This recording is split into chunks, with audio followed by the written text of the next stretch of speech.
Hey family, I believe we're live. Yeah, go on, finish. Hello, greetings everyone. Thanks for joining us on our second live, live video with all our members and fans who have followed our work over the years. Thank you for coming again. Good to see you, and we're looking forward to a good discussion today. My name is Dalian Adofo. I'm a co-founder of Ancestral Voices. Oh, go ahead. And I'm Verona, co-director of Ancestral Voices. And so we've decided to join forces and come together today in honor of our 10-year anniversary of Ancestral Voices and just open up the conversation. So both of us are here to discuss ritual and how it's been important in our lives and to also assist with any questions that you may have. Yeah, so it's excellent to see you all. It's a bit of a free for all in this sense. 10 years, in 10 years, what we've been able to do is release 2 films, all detailing aspects of African spirituality, which 10 years ago was hardly ever present, even on social media. 10 years later now, we find it to be a topic spreading of wide and deep interest. So we for us, it's a good sign that putting ourselves to the task and putting something forward for the legacy, really, cultural and spiritual legacy, has been more than worthwhile. So today, 10 years later, we're looking back to say, hey, how can we go forward? We still have in plans the film, part 2, Ancestral Voices, Spirit is Eternal, especially because that has that academic structure as well that makes it ideally suited for institutions of learning as well.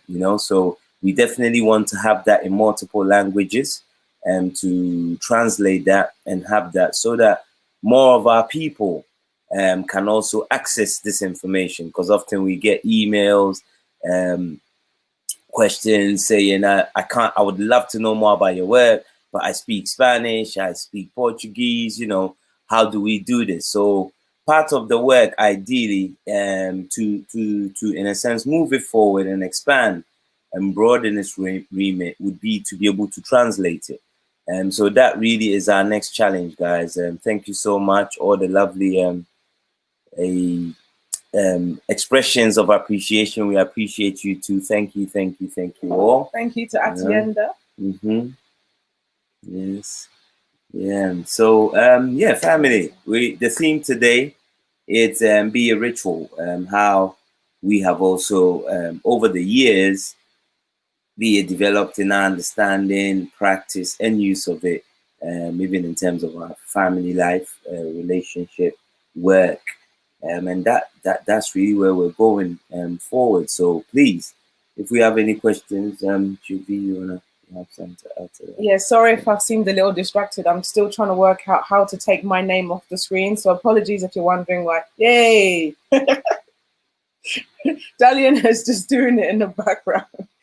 But yeah, so as Dalian already mentioned, if you do have any questions, we will be here for the next, say, hour and a half to take any questions and to also just run through our journeys and how ritual has also played a part in our life. Wow. Yes, so thank you. It's coming hard and fast. Well, we give thanks, Eya. Give thanks, Alexis. Alexa, thank you. Jennifer, thank you too. Thank you. Ruthie as well, yes. Lovely. Thank you. Thank you all so very much. So feel free. So yeah. As I'll say, feel free to put any questions in the chat. We'll just keep going through, and I guess that will help get the conversation started. And I don't know. I'm just thinking. Oh, there's something. Oh, Yes, Monasheri, yes, thank you. Good to see you, sis. Yes, beautiful. Thanks for joining us today. Yes, peaceful greetings, family, and congrats on 10 years more to come. Yes, indeed. So I guess what perhaps I could do to start off a conversation, because sometimes people need an incentive to join in. Maybe you want to explain to our dedicated audience what for you ritual is or was has become. yeah. Then we can take some. Okay, the first question just came in as well. All right, so for myself, ritual was my sort of main introduction into African spirituality. My journey started with the intention to connect and to want to find out more about my ancestry, to want to learn how to tap into that, that DNA that was already inside of me. And so the very first practical moment for me is when I lit a candle in honor of my ancestors. So therefore, that was my very first conscious ritual that I took part in. And that for me particularly opened up my whole realm of understanding and knowledge, and the realization that coming into African spiritual thought is not something that is solely intellectualized, it's something that has to be practiced and lived. So by just that gesture of lighting the candle and inviting the ancestors in my life to make themselves known to me and to be present, was the beginning of me understanding about ritual, about the principle of cause and effect, and realizing that everything we do, there is an opposing counterbalance to it. So for me, ritual has been a fundamental part of me developing along my path. And I'm not saying that you have to necessarily do rituals every day. I think it's very much your own personal schedule and your own intuition, your own guidance. And I think it's so important to follow that in terms of ritual.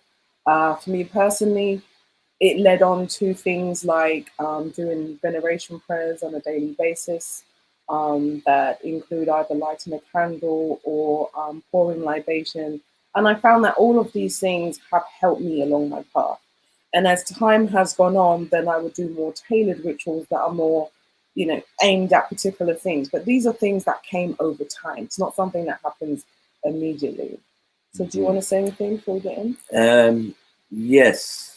At daycare, we'll be starting from the questions up top. So do bear with us. We'll get to everything.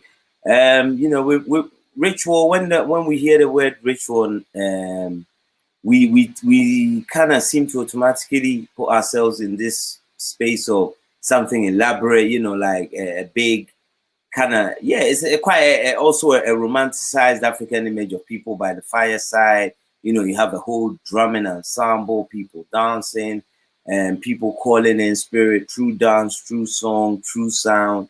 But no, ritual can be a manner of things. It can be almost anything.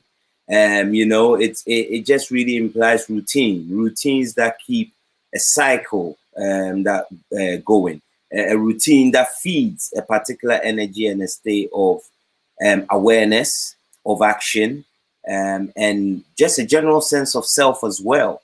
Because you can have rituals which are individual to yourself, and should we say your family line, and then you can have those that is for the wider community, if you will, or with other people, so that it becomes a community-based ritual.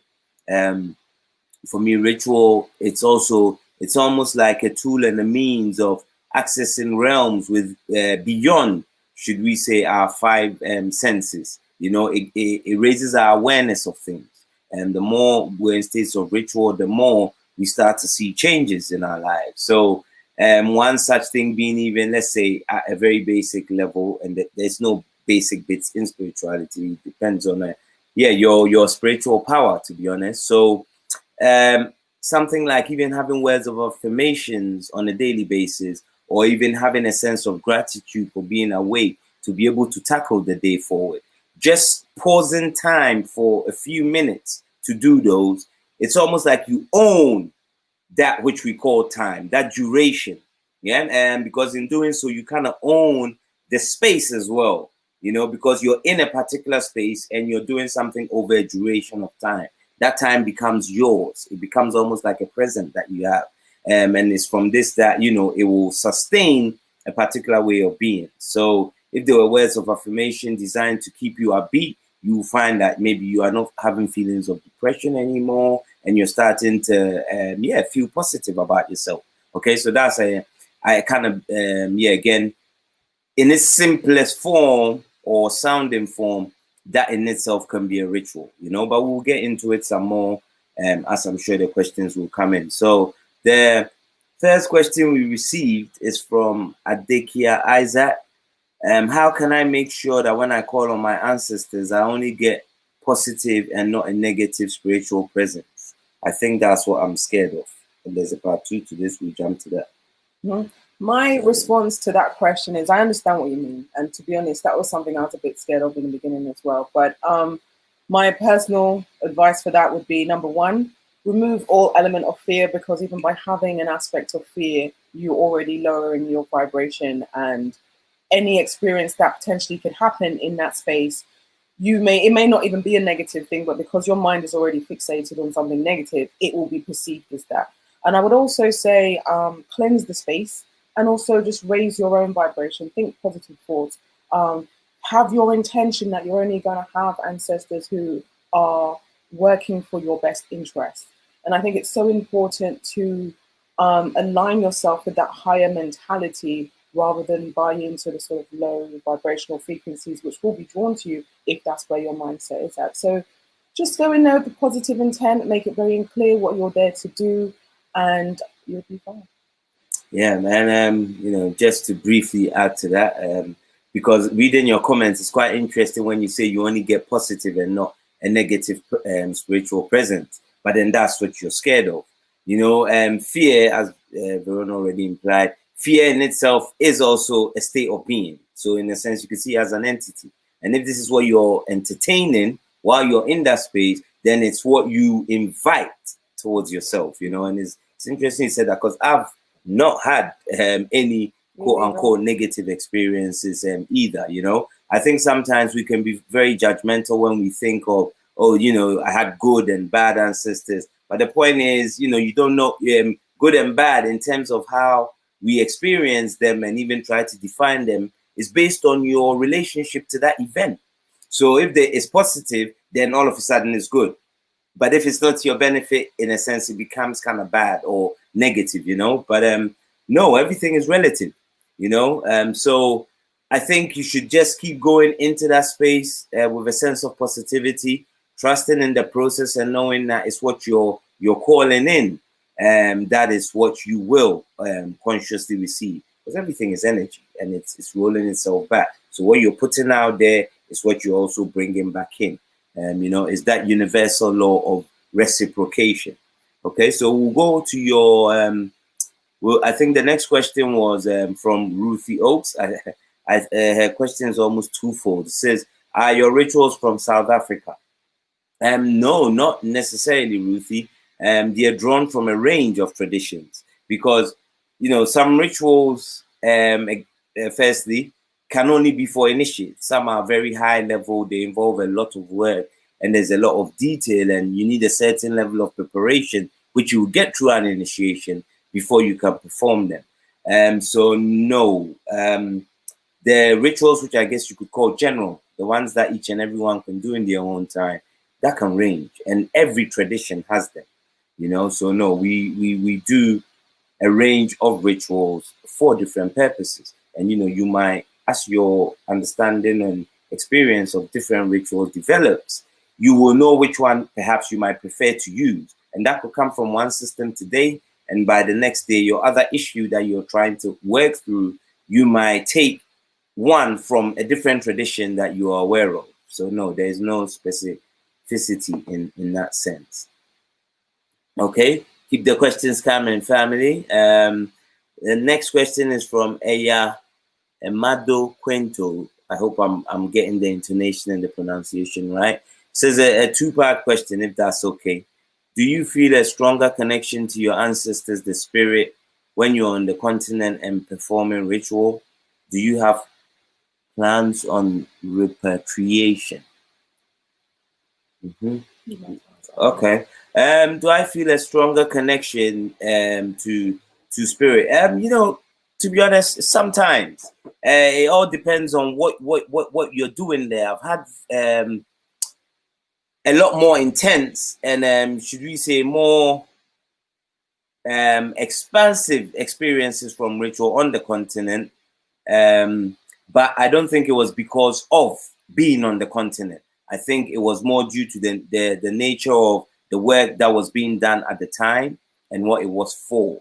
Even here in the UK, I've had some very revelatory and eye-opening experiences right here with nature, with animals coming into our house, into our space at different times of the year, because there might be a celebration that we're tying into and working to try and align ourselves with those energies. So energy is energy. It's all over the world. The same wind that we're breathing here in a few hours or so could be on the other side of the planet and someone else is inhaling the same. And the last point of that was repatriation. Repatriation, yes, well, absolutely. Africa is perhaps the only continent where you will be able to go where you wouldn't. I guess most of the people look like you.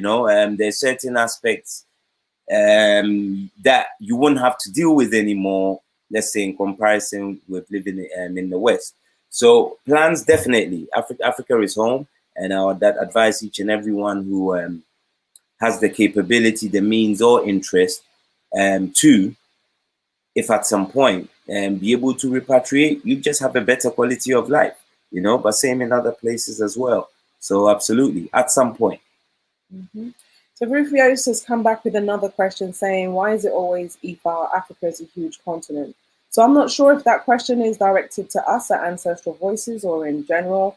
But for anyone who's aware, and I'm not sure, Rufy, if you're aware, we do have our Spirit is Eternal documentary and book, and we cover a range of traditions within that film and book series. So we talk about Yoruba Ifa, we also talk about ancient Kemetic spirituality, we speak about Dagara tradition, we speak about Zulu tradition. So we cover a range, Akan, so there's so many different traditions covered as well as rituals. So we are well aware that Ifa is the most documented and it's well preserved. So that's why there's a lot of focus on Ifa. But our works, we've actually made a point of covering a range of traditions. So that information is available. And Haitian Vodou, Candomblé, we've covered quite a bit. So next question. Okay. So Denise says, thank you for all your work. Recently, you have been featuring women and acknowledging the divine feminine. Yeah. Okay. And then so I can see that there's another question from Denise. What are your thoughts on women reconnecting with their femininity and spiritual heritage through conscious ritual? Okay. I would say women connecting to their femininity and spiritual heritage is very powerful. And I would argue that as women, our spiritual connection is really strong and very fundamental to our being. And by being connected to it, we actually start to live to our full potential and to our greatness. And so by doing conscious ritual, whether as individual or collective, as women coming together in groups to do certain rituals, I believe there's a lot of power in that. And I think even now we can see as a lot more women are becoming aware of their spirituality, we're seeing what that has in terms of the collective consciousness of the masses in terms of the change. So if we look at spirituality in the last 10 years, for example, there's a lot more information available. There's a lot more in the sort of rise of the divine feminine type of consciousness. There's a lot of resurgence of what we would term witch and witchcraft. And when I say those terms, I'm not saying it in a negative means. I'm saying it as though people are now embracing those terms and realizing that these people who were demonized these titles were done so because they acknowledged and understood their healing powers and their knowledge. So there is a definite shift. It's already happening. And I just feel that as women, by embracing our natural intuition, our natural gifts, it empowers us. And it will also bring about the necessary balance that's needed, as there's been a strong suppression of the divine feminine energy for centuries now. Yep, so Denise, hopefully that answers your question. And just to add on a quick thing for Ruthie before, when she was asking why always Ifa, before I move on to the next question, Verona already implied it. It's not always Ifa. It just so happens that Ifa is the one that has, and Haitian voodoo, to be honest, has the most documented and, in a sense, clear framework and structure for how an African spiritual system expresses itself than most other systems. So it's just a matter of focus. But then, as our work does and shows correctly, because other scholars have shown it even beforehand, that all the various expressions are just like branches of a tree, and they all revolve around at least 5 key tenets and ideas that we can trace as far back as ancient Egypt to now. So, you know, if you're not aware of it, again, just go onto our website now. We have a free book download for you. And the first chapter is for free, and you will see where all these correlations exist. You know, so that's really one of the key things for us at Ancestral Voices, making people realize these interconnections to understand it as a collective body of work rather than, should we say, little pockets that have no relation to each other. So the next question comes from G. Benjamin. If there is no space for an altar temporarily, will that hinder the ancestral relationship from developing and strengthening? Definitely not, G, because remember that your ancestral relationship exists first and foremost within your very self, your DNA, your blood. Yes, so you're carrying them inside you, not outside you. The essence of an altar is to give you, in a sense, a physical space by which you can, you know, either project psychic thoughts, energy to, and in that sense, create that necessary energy direction that you need, you know. So if you, I don't know if you had a chance to catch up on the interview that I did with Queen Majesty Dorothy Desir just last week, and we're talking about sometimes people can get too caught into the physical aspects of ritual when we forget that one of the most important spaces within where ritual and transformation can happen is the space we call your mind, you know, and how the synaptic communication, there's already energy there, potentiality. And the more we also learn to work in that space, the more we empower our own rituals and the impacts that they have. So yes, if you don't have space for, it's not something that holds you back. Definitely not. You want to go on to the next one? The next question is from Julia Douglas. What are your thoughts on ancestor money? If you use it, does the denomination matter?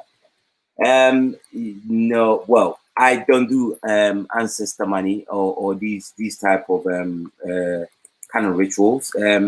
As years of research have shown us, anyone who has this level of knowledge will be somebody who, in a sense, might even be a high initiate to have these type of skills and abilities. But, you know, there's been a proliferation of almost, you might call it DIY spirituality in that sense, you know.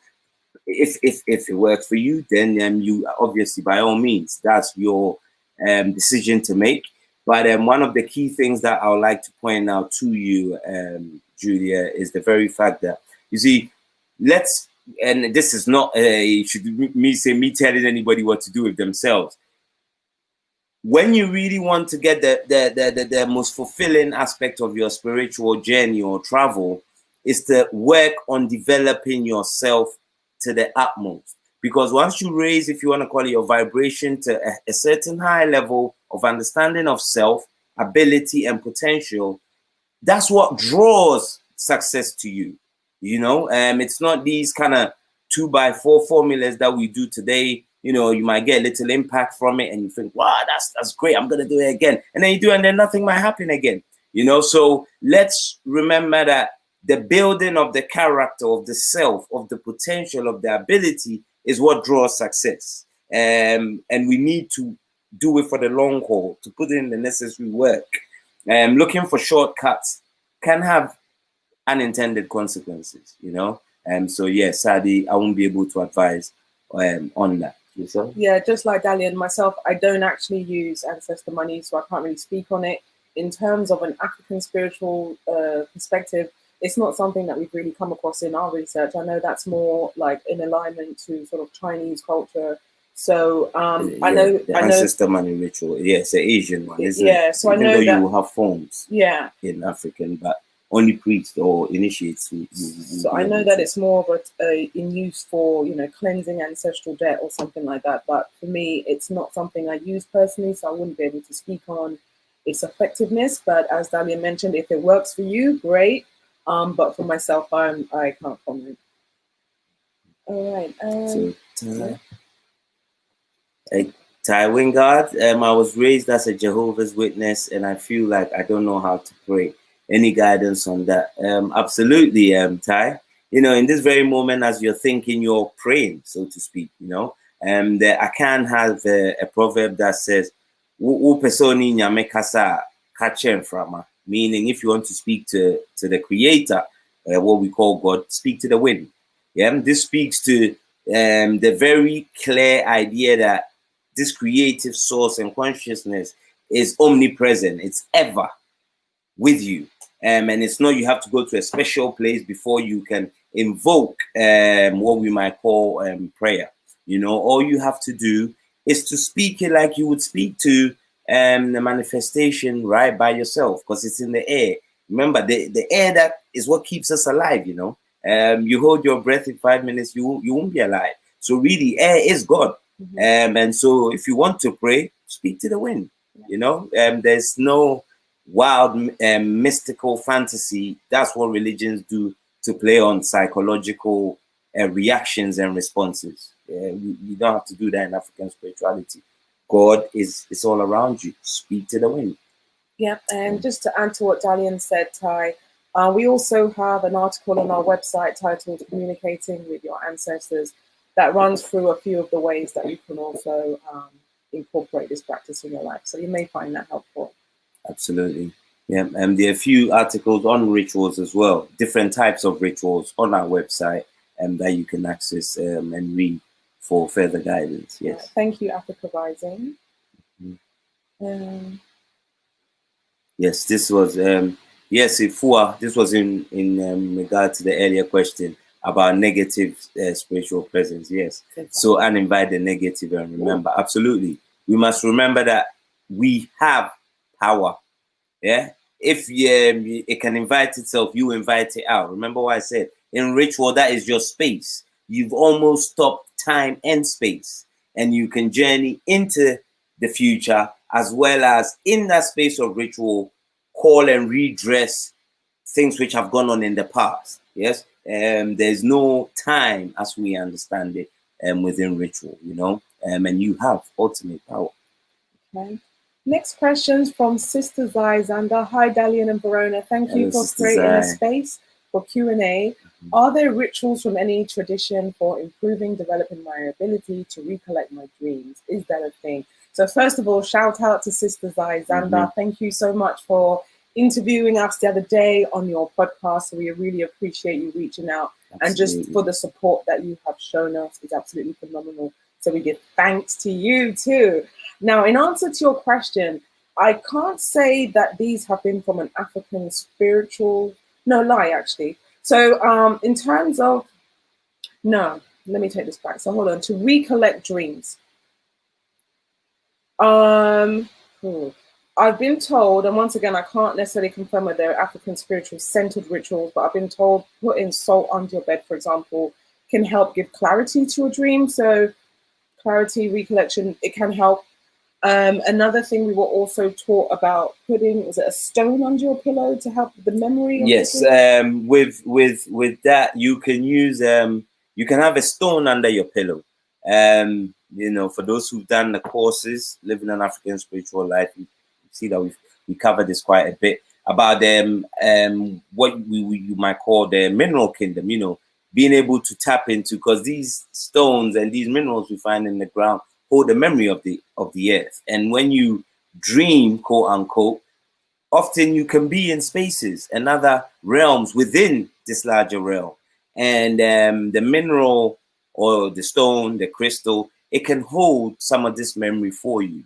And is in the utilization of them, it can help you to recollect your dreams when you wake. And also it's very important to how you wake. Because if you ensure you have enough sleep, you find that you come out of your sleep state in a very gradual manner. And when you have this type of waking up, you find that your dreams are full and clear, you know, obviously with your aid under your pillow or underneath your bed.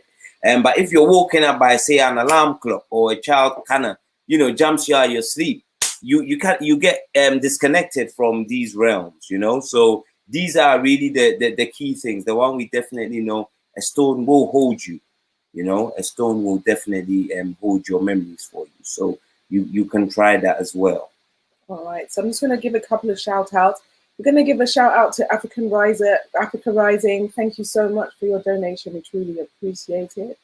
And also to G. Benjamin, please continue this important work, and thank you for all you do. Thank you. Thank you all both so much. I appreciate the support. You know, yeah, it's refreshing to see, because thinking back now, let's say this would have been 10 years ago, setting up the Facebook group. By now, what we would be having will be conversations addressing why people are on the page, not rather even trying to have a dialogue with us, but trying to tell us why we need to stop what we're doing, because nobody's interested in this kind of stuff. So it's a pleasure to see the growth, yeah? And do remember your donations. We have a target. We would like to translate Ancestral Voices, Spirit is Eternal. In total, it will be in all about 10 different languages, okay? We're starting with the first 5, because this is the colonial languages that we've all had to inherit because of our recent historical experience. So French, Spanish, Italian, what were the other ones? Portuguese, German, I think, and German. Yes, so these Dutch as well. I'm not sure. German, Dutch. Yes, yeah. So these were the 5, because the African Black experience is global, and there's different languages. So that's the first thing. We have a donate button on our website.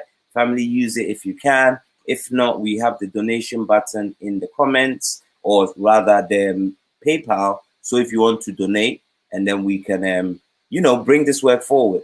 The translations will happen, because after the European ones, then we go into the African languages as well. So this film can become a resource also on the continent. Yeah, so that's our PayPal donation button, if you can.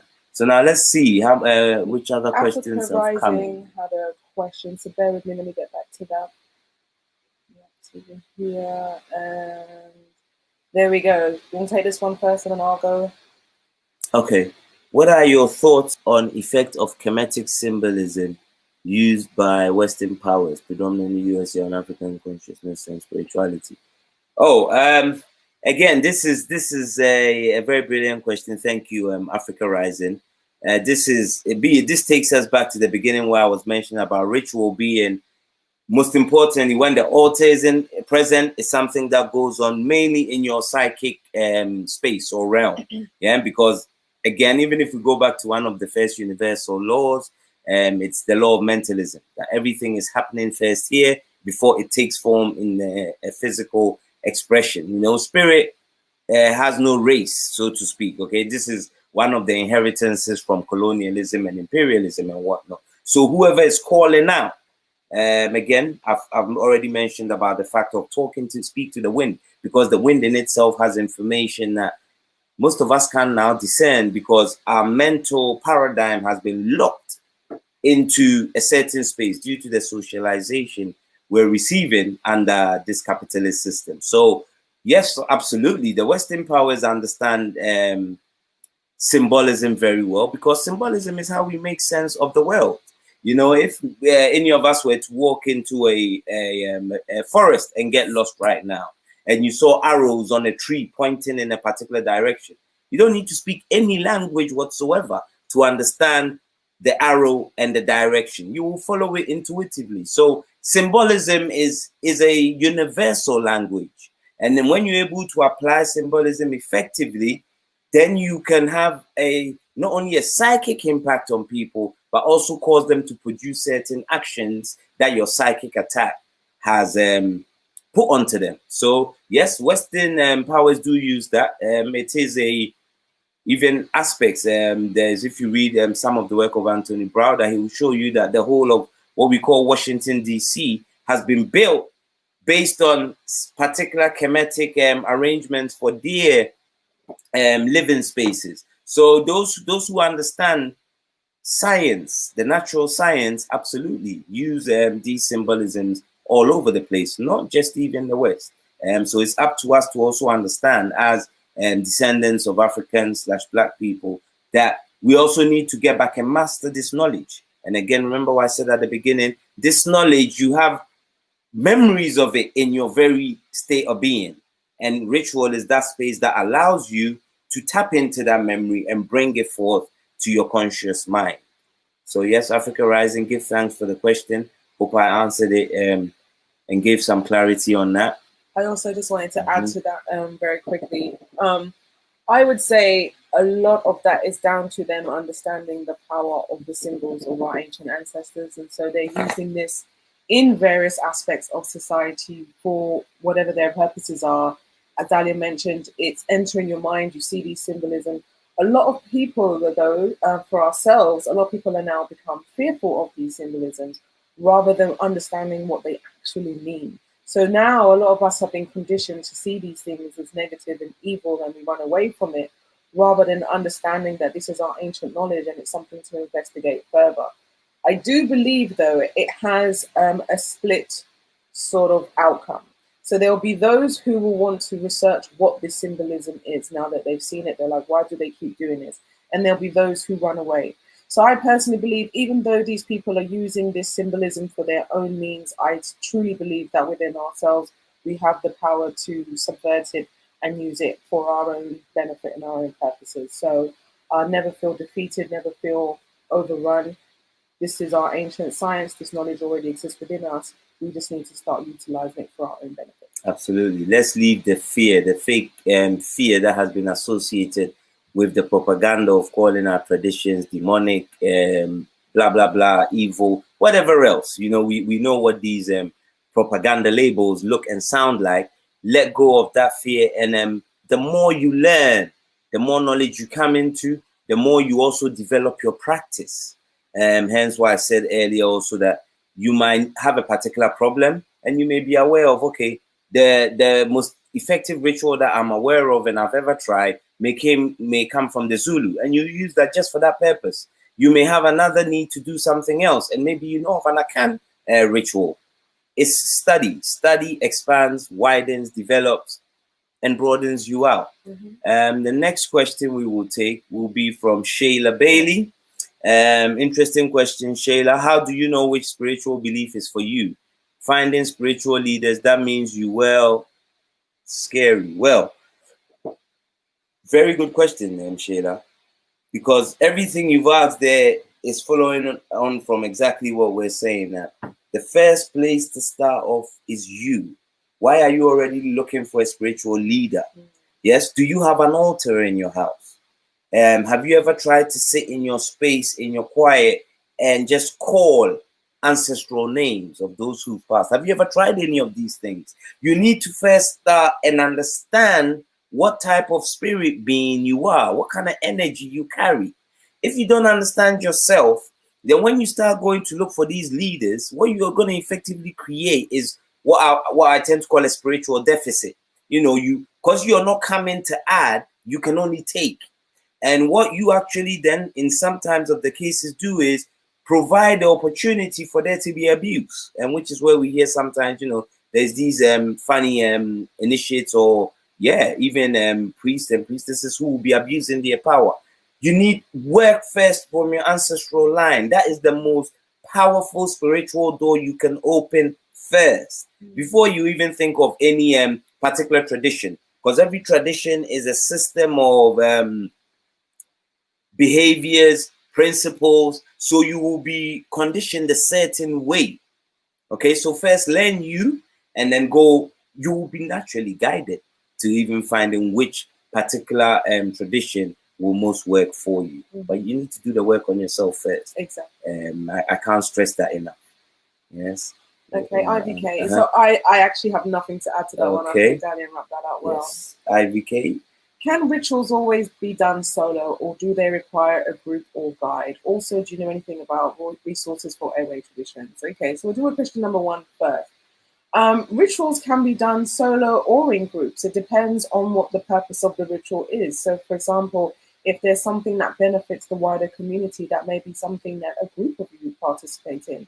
Equally, you can still have ancestral veneration rituals done in groups too, because that just magnifies the power of what you're doing. So there's no set rule. It's what is your intention, what is the purpose of the ritual, and that will decide whether it's something that you do by yourself or whether other people will be involved. Now, in terms of airway traditions, we actually have an interview coming up within the next couple of weeks. On the 11th of November. So in the next couple of weeks, on the 11th of November, I will be interviewing a young Ghanaian brother by the name of Sena Bonkujovi, who's raised in the traditions, because his dad is what you call a boko, or a priest, but he's a boko, he's a fully trained initiate. So I would definitely suggest that you go to our YouTube channel.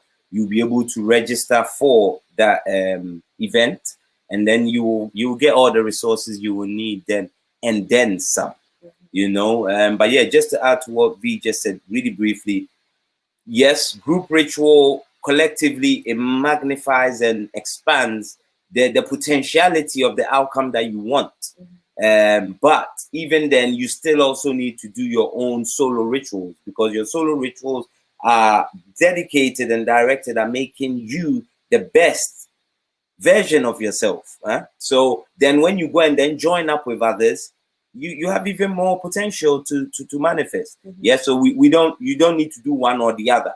Really, it needs to be a mixture of both as much as possible.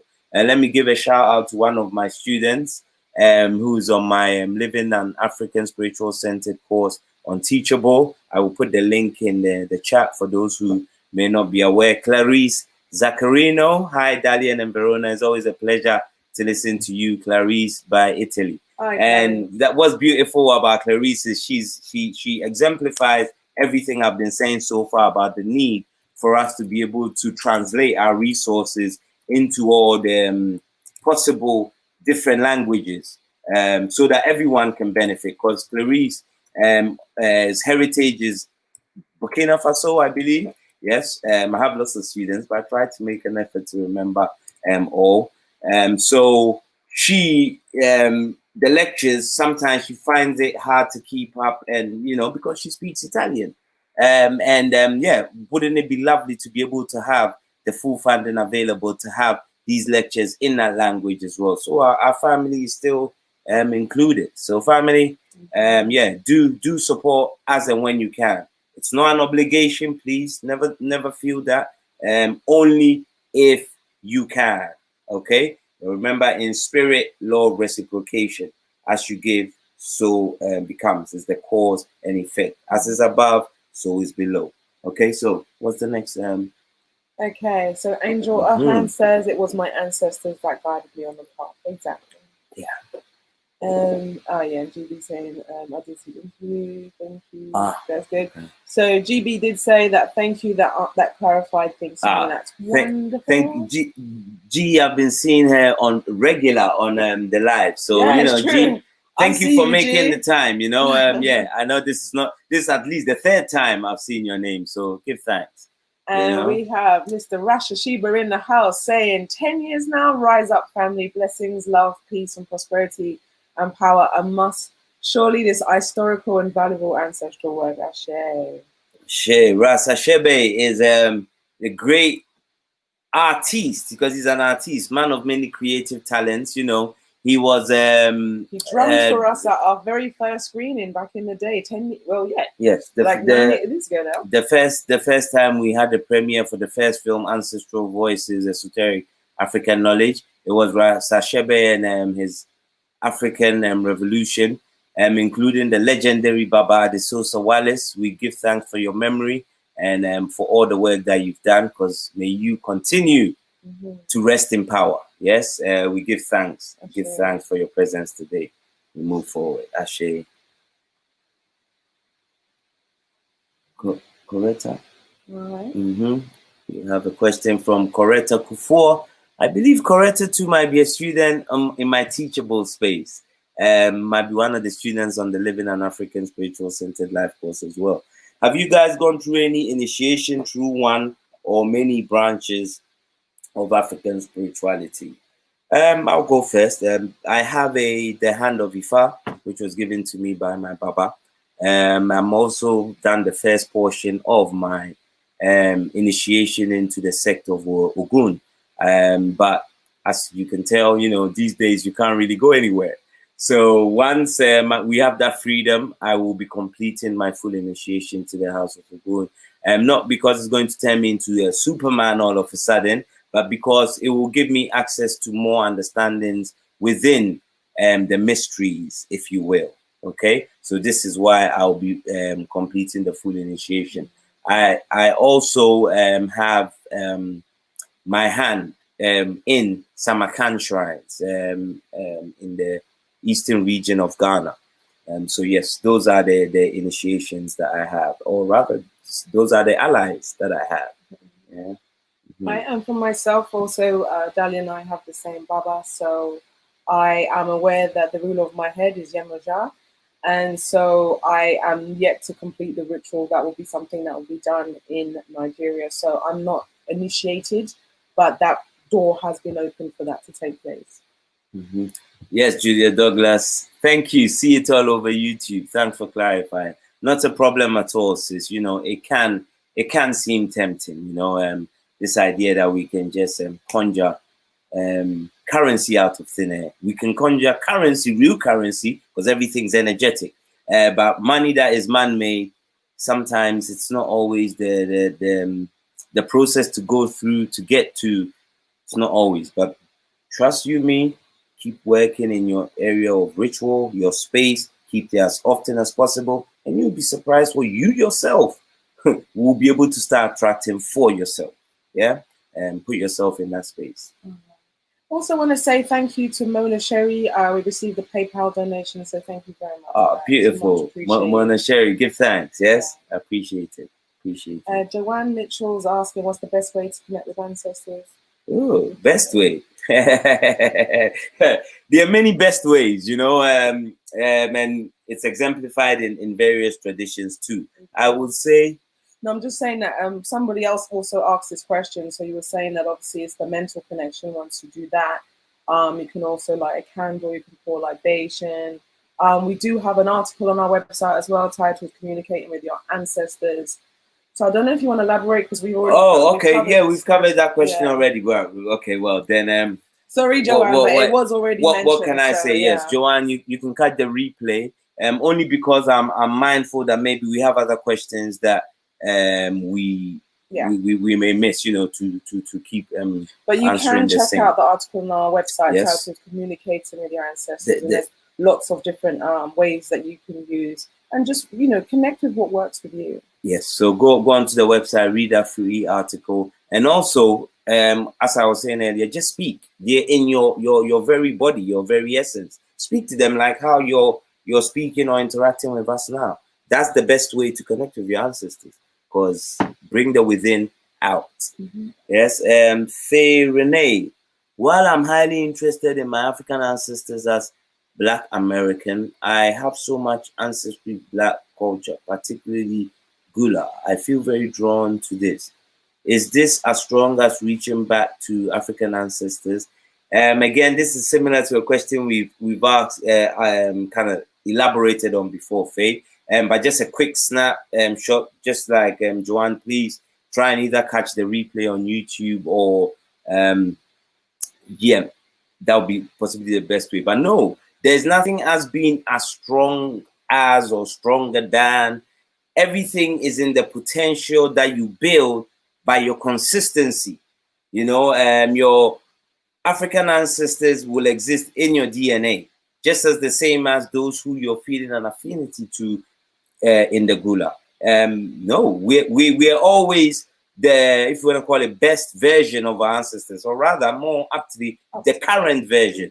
Yeah, that's all you are. So there's no stronger than or less than. Land is not, the very land we call Earth is connected in every way, shape, and form that you can, even in the bits that we can't see because they're submerged. So yeah, there's no separation, only that within the mind, because we have historical records. Your Asian African ancestors are as powerful as those present now, all depending on how you choose to manifest it. So keep the ancestral way going, regardless. Yeah, I would say definitely connect to all aspects of yourself. Okay, so Yoga House Latu says, following from Uganda, respect. Thank you. Give thanks all the way from Uganda. Tonya is also saying, we love you all. Yes, we love you back, Tonya. Tonya, we love you too. Wow. Oh, I've lost it. Sorry. Hey. Oh, we're getting them. The messages are coming hard and fast. Hence why we had to. So 10 years now, we have One Voice Collective. 10 years now, Rise Up Family. Blessings of love, peace, prosperity, and power must surely follow this historical and invaluable ancestral way. Ashe. That's Rasa Shebes. He's a man of many faces and many deeds. Very true with the dream. No, thank you very much. Naomi, dreams play many different roles, and we have to work with them and take the messages that come in them because they guide us forward.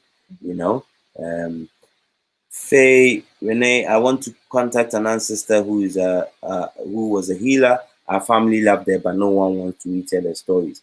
Then it's up to you, Faye, to tell her story, because one of the things that you want to do, especially when you want to draw in, this relates to how we build our skills, how we build a particular aspect of ourselves. And Rasa Shebe is actually a testament to that, because recently he lost his father, rest in peace and power. And then he put a post out on Facebook that I really love, because it comes back to what Faye is asking here, where he could see all the similarities in his father and himself.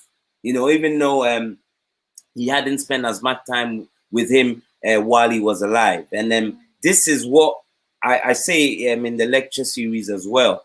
But you see, when we're talking about this DNA connection, what that means is you have certain skills of people who have come before you. So if you notice, there are some families, nearly everyone or every other generation, there's a doctor or a nurse. In some families, some people always end up being mechanics. Okay, this is that ancestral knowledge that we're talking about, it being retained.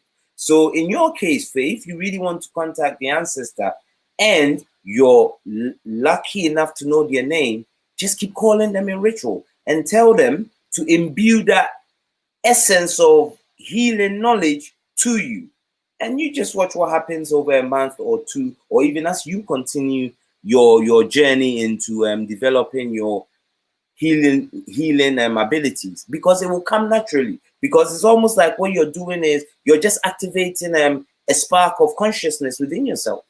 Yes, and that's where your focus is on, to call this particular person and to bring that skill set into your essence. And you know what's even funny about this? The book by Norman Vincent Paley is The Power of Positive Thinking. Again, we know that a lot of this new agey kind of doctrines and ideology, they take a lot from indigenous spiritual systems, he explains a certain concept like that for anyone trying to set up a business. He writes, imagine and get all the people who you admire sitting around.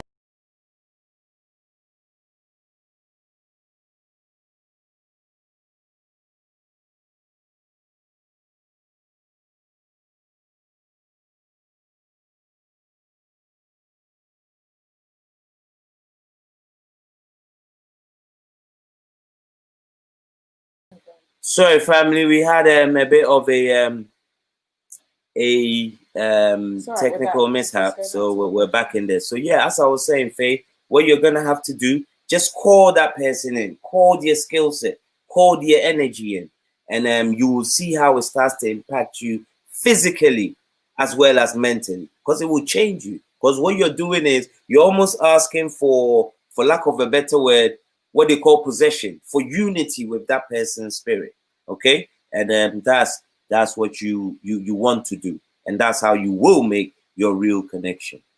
Let's go on to next question, which is by Clarice Zaccarino. How to understand what our gift is to the world? Are they in specific ritual? No, Clarice. What it is as you keep, I just mentioned to faith, as you keep the rituals going, you start increasing in your own development, in your own understanding, in your own abilities. And that's how you come to understand your gift even more so. So there's not a specific one ritual that you do and then you've arrived. No, as you go along, the understanding expands and the ability to make that understanding manifest also likewise expands. You wanna?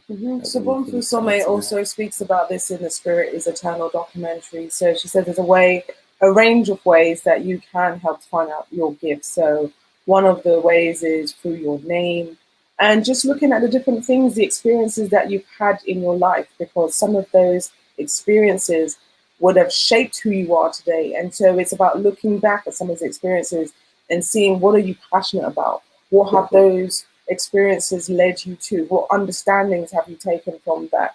And so these will all be clues to your gift and why you're here. So as Dalian said, start incorporating those self-rituals for your own personal development and they will become more clearer to you what's going on. But there is no set particular ritual, but you feel free to implement one for yourself. I mean, your intention is everything. So you can have your own ritual that was your intent to reveal your gift to you. Yeah, if we actually were Kundalini Reiki and Dalyticus uses ancestral money that is banned for certain effects, not the usual tradition, but I have some from the training. Not used it yet, intention is key. I thank you for making the effort to answer Julia's question.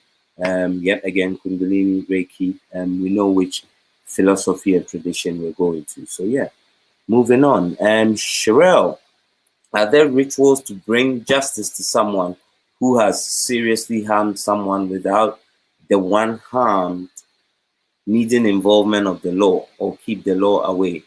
I heard that is done in the hoodoo tradition.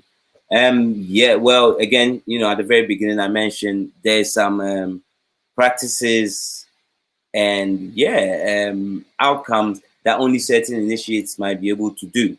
So you might need to speak to a hoodoo practitioner who's skilled and trained in the art. But your question, it's you want justice, but then you don't want the involvement of the law. It's a bit twofold because the law is what brings justice, not necessarily law enforcement. But yeah, so I don't think you can have one or the other. Be it you want justice, how it will be served could take any form. So again, I would say definitely speak to someone who is highly trained in that tradition. Soul Success, blessings to you too. Thank you for coming. Naomi, we appreciate it. Thank you, yes, we're doing our best. Get in another question for us, Naomi. Yes, we'll be waiting. Thank you. You've shared. Good evening, Taiwo. Taiwo is a lovely lady. I believe she's in the Caribbean now, but she's been so helpful and instrumental to us. She helps us run our Facebook group, because there's only two of us. Between us, we only have 4 hands. There's only so much we can do. So we so appreciate. Thank you so much for all that you do for us. Thank you, Taiwo. You do, Oh, beautiful, Gigi. Okay, so you're one of my students as well then. Fantastic. I've taken both parts of the course and got the films. Your work has affirmed so much for me. Thank you, Gigi. So much, Gigi. Much appreciated. And not long may it continue. Thank you so much. May it be of use to you as well. Stephen Harvey, we love you, brother. Peace and love, Ancestral Voices. I'll be starting my monthly donation today. Hopefully the rest understand the importance of putting our capital behind our cultural preservation. Thank you so much, Stephen. We have to give a shout out to Stephen. Yes. He's been so generous giving us donations. Absolutely. You know, literally this year, we've barely had any donations until we started doing this video series. But Stephen, generally out of his own pocket, felt compelled to, you know, just put a little something aside when he could. And we truly appreciate that. Thank you so much. Absolutely. That's why I'm even wondering why he's saying I'll be starting my monthly donation today. You've been doing, you know, family, just out of the blue.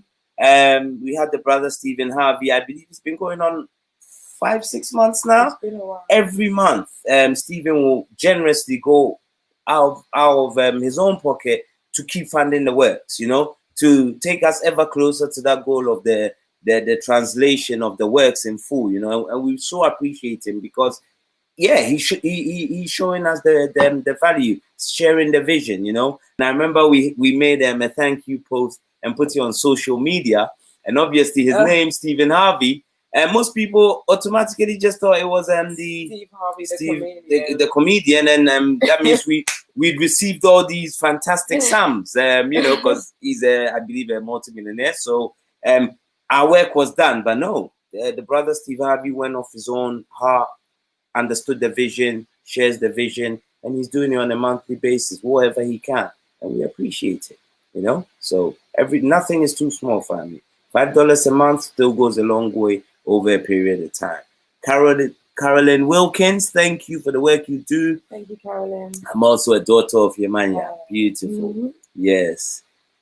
Joanne Mitchell also has the hand of Ifa. Fantastic. You know, make sure afterwards you go give some invocation so I can join you in the psychic plane, Joanne. Yes, lovely. Brother Imani Naso. Shout out to Brother Imani.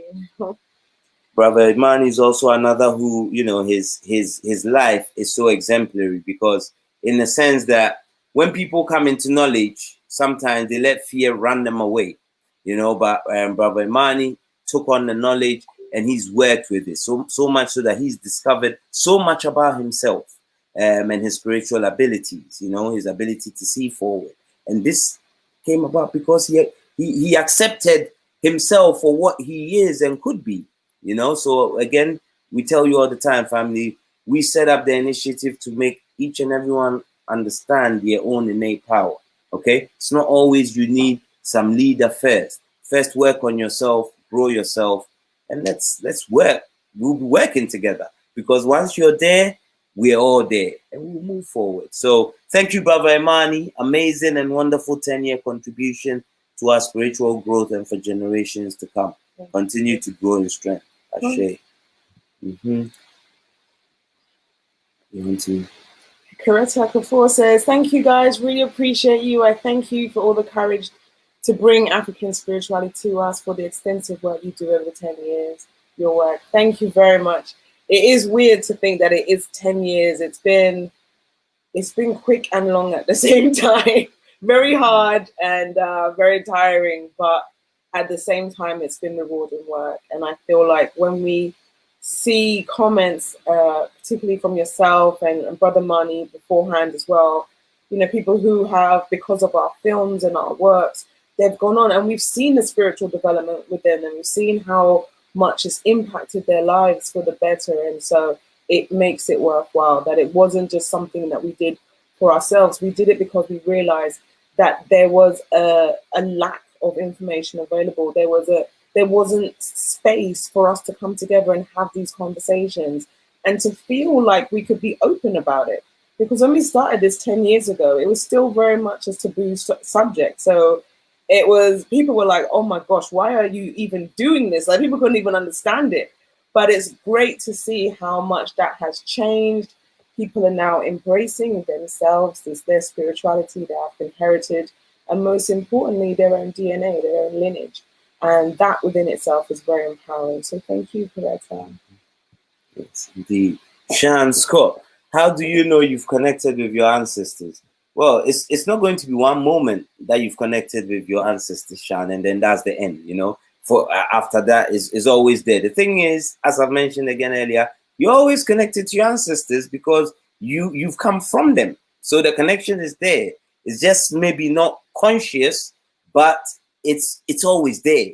What you do is you almost activate it so you live in the consciousness of it. You know, I'll give an example. When my mother died about 5 years ago, by the time we finished her 1 year anniversary later, I had a dream, and in that dream, my mom was at the same 1 year anniversary of her transitioning, and she was sitting there happy with her friends. So that already, I could see that as a symbolic understanding of she was happy with how her children had seen her off, you know. And there are many ways that ancestral, should we say, appearances can take place, or rather, you have the reminder that yes, that connection is still there.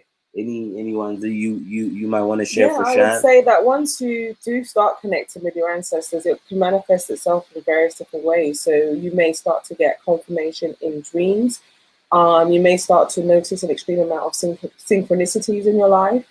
One of the primary things I've noticed a lot of is just seeing signs within nature. So you may find that animals start acting differently around you, or you may find that, I don't know, cats and dogs are drawn to you. You may start seeing crows, or there's just various things that happen. And people are like, but how would you know? But I'm telling you, you do know. In that moment when it happens to you, know there's something about that moment that is, it doesn't seem normal, feels a bit strange. You're like, okay, this animal is being particularly friendly, or I keep seeing the same animal all the time. Or you may wake up in the morning and there's one little particular bird that's just waiting for you to look out the window at it.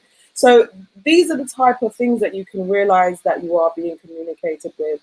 And then what I would also say is to look deeper within those messages. Why that particular animal? What does that animal symbolize? So then you can start getting deeper into what is being communicated to you by looking into the symbolic aspects of these messages. Mm-hmm. Yes, Taiwo has a question. I have my ancestral altar. However, my husband wants to share his ancestral space with mine. I've told him this is not possible. Please, can you clarify why? But he wants further. I know why, but he wants further clarification. Yes, no, definitely, Taiwo.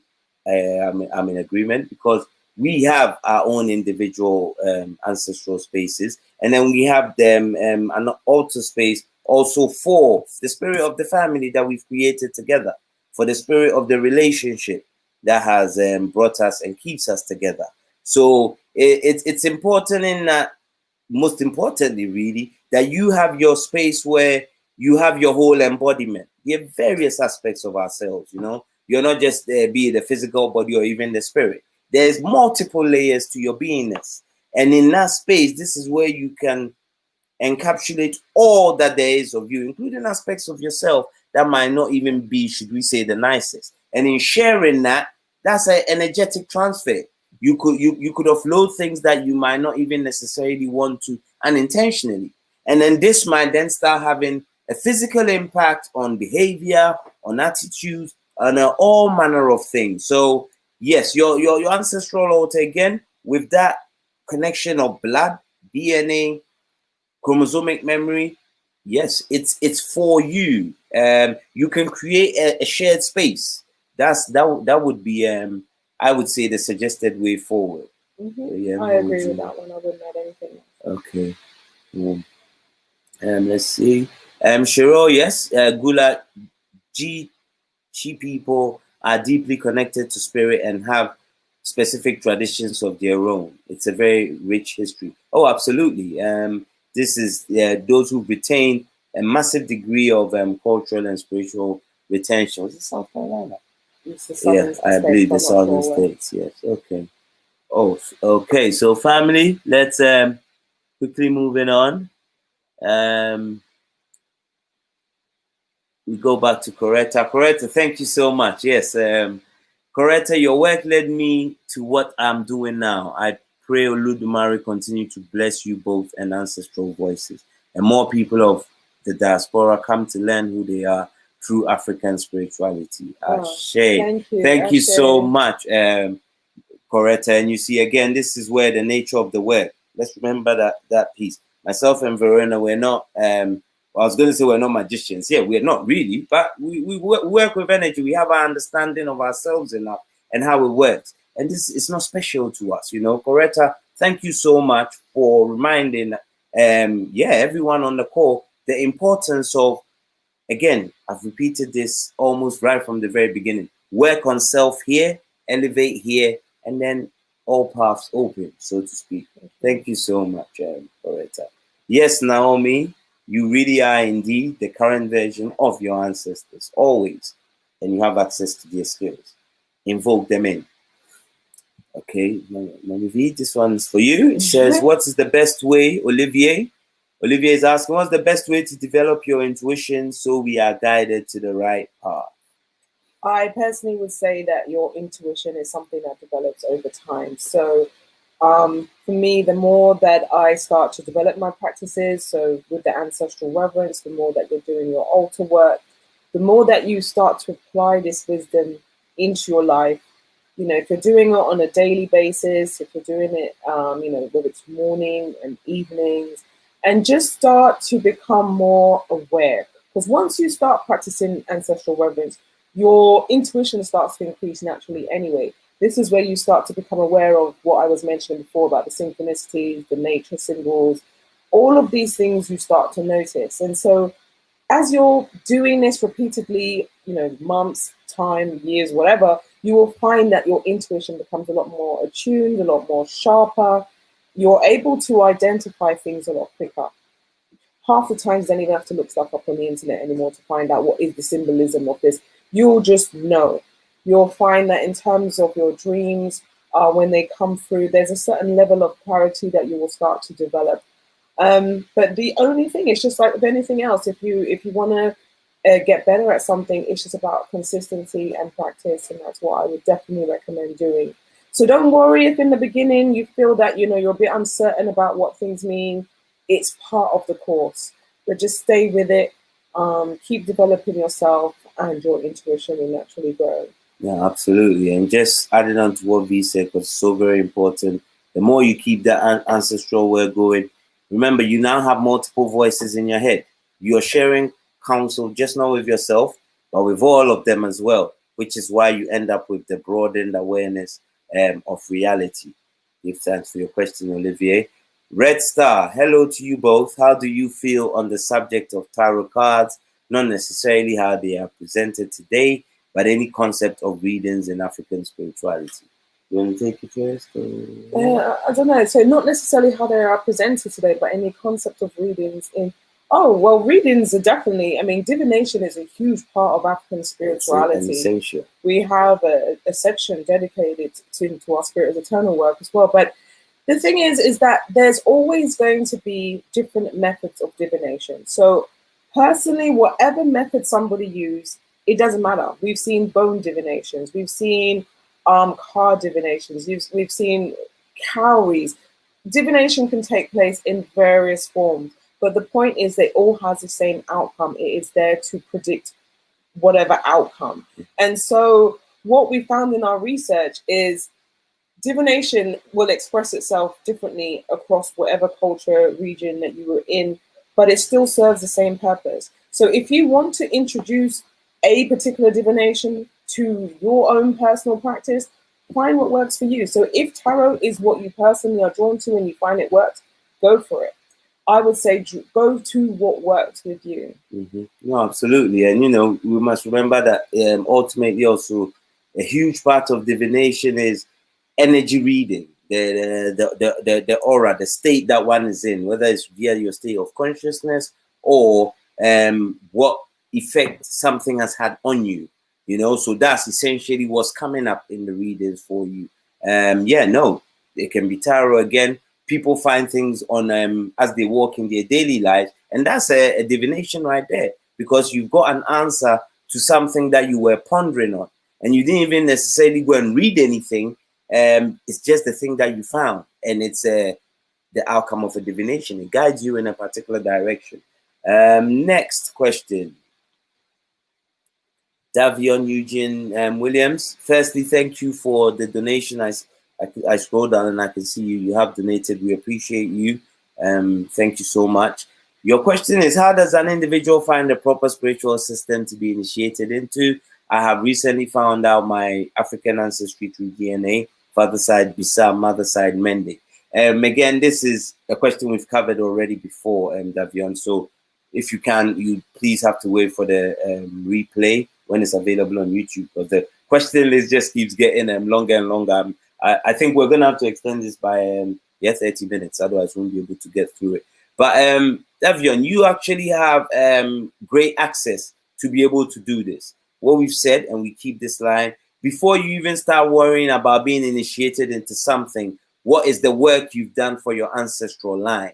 This is the most important door to open before you start worrying about initiations. You need to understand you first. Where you have, if I want to call it luck, is the Mende. There's actually quite a body of work about the spiritual system of the Mende people. To do some searches online. Read. There's a book. I'm trying to remember the title, but it's not coming to me. But I think it's called The Spiritual Systems of the Mende. I'll look it up and then post it in the chat shortly when I get the chance. But as you read that book, what you will start to be doing is, in your mind, the imaginings of what you're reading will start activating something within what you already carry within. So it will help and guide you along that line. That's the same ancestral work. So do the ancestral work, and it will open and guide you as to which path to take if you were to go the initiation route. Yes, beautiful. So again, we will give thanks, Constance. Thank you, Constance. Hi, I just want to say thank you for all you guys do. It has helped me tremendously on my journey. Thank you too, Constance, for allowing us to be able to useful for to you in that regard. And Naomi.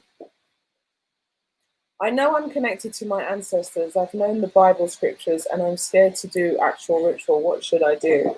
Well, as we've already mentioned as well, that we just definitely, the fear factor has to go. I mean, with any form of initiation, fear is usually involved. And so if there's an aspect of fear, it's down to you to overcome it. What exactly are you scared of? If you're connecting with your own DNA, you're connecting to your grandma, your great grandpa, whoever it is in your own ancestry, why is that so fearful? So even though you've already said, you know, you've known Bible scriptures, so it seems that there is some sort of religious education that has put this level of fear into you. But it's something that we all, when we come along this African spiritual path, we have to get over. So I don't know if you've seen our free 5-day video e-course at all, but I do mention in my own personal journey that when I first lit a candle in honor of the ancestors, I was scared. I did think, is something going to happen? You know, is something crazy going to go on? Because I didn't know. But at the same time, I was still prepared to take that step and do it, because I knew within myself that this is what I wanted to do, and I was prepared to deal with the next step. So I would say, to overcome the fear, you just have to take that leap. And if you're not ready right now, maybe you're generally not ready. But I would say that there is nothing to be fearful of. Question why? Why would you be scared to connect with your own ancestry? Absolutely. For me, short, simple answer is get rid of the fear. What are you scared about? Even in the Bible itself, there are elements of ritual that are discussed quite extensively. And so you might want to go and check out those scriptures to assist you to release that fear. I can't remember the exact passage, but it's in Leviticus somewhere, where Jehovah himself, or Yahweh, is instructing somebody to do something 7 times over and over again for 7 times. Again, we're dealing with rhythms and patterns, as I've said already, ritual. So if it's in the Bible already, and you like Bible scriptures, you just have to ask yourself, what exactly are you afraid of? Yeah, so let go of the fear. Dre Roy, thank you for helping me to start my journey in exploring African spirituality. Dre, thank you also for choosing us to be of service and value to you. We give thanks for, you know. Okay, Sister Zai, very curious. Hey, I'm curious about blood rituals. Can these ever be considered as offerings, as the beings involved do not tacitly consent? As such, is the vibration connected to high to blood ritual high enough frequency? I take it you're talking about the animal sacrifices. because first, we will make that clear. There's no tradition even you will find to date, apart from those who are using African spirituality for their own selfish kind of greedy purposes. Nobody will ever condone a human sacrifice, because a human being is, if you want to call it, the highest expression of what we know as a creative source, or coming from a creative source. So in killing another human being is almost like killing an extension of the creator or God, if you will. So no. But in terms of animal sacrifices, they, in the Yoruba system, or rather the terminology being the ashe, which just refers to your blood or the potential within your blood. When you say the beings involved do not tactically give consent, that is not altogether true, because it depends on, again, the tradition that you're in. But in general, sacrifice, or particularly using animal sacrifice, is a spiritual exchange. There's some traditions where even the animal will behave a particular way to show that it's ready to make this exchange for you. There's a balance of exchanges. There's no disrespect or dishonoring in these particular rituals. And again, remember, they're for high initiates who conduct these things. This is not just anybody sitting down, wake up tomorrow and say, yeah, I'm gonna go cut off a chicken's head because I need blood for something else. No, absolutely not. There's a lot of prayers that go to honor the animal first of all. In some traditions, again, as I said, there's conversations with the animal, and you find that the animal that has chosen itself, if you will walk to the space where the ritual is about to take place. So there is elements of consent. It depends on what ritual you're involved in, but any true ritual that has if you want to call it, a positive outcome, there will be no force, because force goes against the principle of balance. And every tradition has its own way of finding out what the consent, or how the animal gives its consent. It's not by force. Anyone doing by force things, again, you find it's a subversion. Yeah. So we'll make that clear. So once again, give thanks for Davion, and this was the donation I mentioned earlier. Thank you so very much. We appreciate you. And also shout out to Stephen Harvey, who donated as well via PayPal. Thank you very much. Yes, Clarice, thank you for your presence. We thank you too for your interest and appreciation. Thank you, yes, Kelly. Kelly is a daughter of Oshun. Should I make offerings on my day of birth as a ritual? Absolutely. That's a very fantastic question you've put up there, or statement rather. You should also, obviously, you can make offerings on the day of Oshun. Tends to be largely on a Friday across even the various traditions. But yes, your day of birth is a very important day for ritual. In the Akan tradition, your day of birth is seen as your birthday. So every week you have a birthday. Yes. And every week you should make sure that is the day that you reaffirm your strength and your power to hold space. Okay. If you keep doing this every week, and this is for all on the call, your day of birth. So if your day of birth was on a Monday, every Monday, that's your day. Do a ritual of affirmation for your power, for your own strength, and your ability to expand and grow. Keep that consistent. I'll say 3 months, and then send me an email. Okay. And then you will see just the extension that happens. So it's very important. Lovely question. Thank you very much. Thank you. Oluremi Abati's question is very interesting and also very simple. Why do we need ancestors? Are you happy with life? If you didn't have ancestors, you wouldn't be typing that question here. It's a strange question. I think the answer is as obvious as the question itself. Without them? Yeah, if you don't need ancestors, you can't be alive. Because we weren't created by a snap of God's fingers, if you will. You come from a line of ancestors, so that's why you need ancestors. Shan Scott, thank you. Everything you're saying resonates with me right now. Thank you very much, Shan. Thank you so much too. We're glad we could answer your question and give it some clarity. It seems you only okay, Constance. You see what you have to do. You brought up an important point. You know, you see this hand of mine. I keep going down, comment by comment by comment. So I take it you put this comment on. It seems you only respond to certain people when we hadn't got to your comment yet. So I hope your answer. We've already addressed persons, haven't we? Yes, definitely. But we're just going down the line. So. Yeah, and we went off the screen. So I think Constance is a bit impatient, but not to worry. You know, we've got to you now.